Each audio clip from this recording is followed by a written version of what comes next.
சரியான ஆம்பளையா இருந்தா இந்த மிலாஞ்சி பானத்தை குடி, இல்லனா நீ ஒரு ஆண்மையற்றவன்றத இந்த மொத்த ஊர் முன்னாடியும் ஒத்துக்கிட்டு என்னோட அந்தப்புறத்தில் வந்து அடிமையாக இரு என்று ஒரு இளவரசன் என்றும் பாராமல் அனைவரின் முன்பும் சமரனை அசிங்கப்படுத்த மக்கள் அனைவரும் அதிர்ந்து போனார்கள்.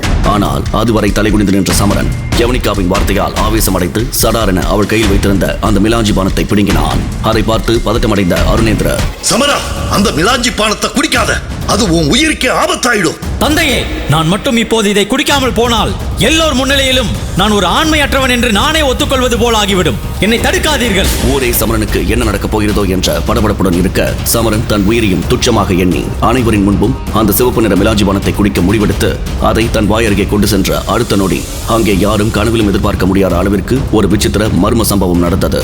அதை பார்த்த யவனிகா, அருணேந்திரர், ஜோதிடர், மக்கள் கூட்டம் என மொத்த பாஞ்சால தேசமும் ஒரு கணம் அதிர்ச்சியில் ஸ்தம்பித்து போனது. மொத்த பாஞ்சால தேசமும் ஸ்தம்பித்து போகும் அளவிற்கு அங்கு என்ன நடந்தது? சமரன் மொத்த ஊர் முன்னிலையிலும் அந்த அபாய மிலாஞ்சி பானத்தை குடித்து தன் ஆண்மையை நிரூபித்தானா, இல்லை யவனிகாவின் சவாலில் தோற்று அவளின் அந்தப்புறத்தில் அடிமையானானா? ஊரே போற்றும் மாவீரன் சமரன் திடீரென மகாசக்கர போட்டியில் தோற்றதன் மர்மம் என்ன? முழு வீடியோவை பாக்கெட் FM தமிழ் யூடியூப் சேனலில் கண்டு மகிழுங்கள்.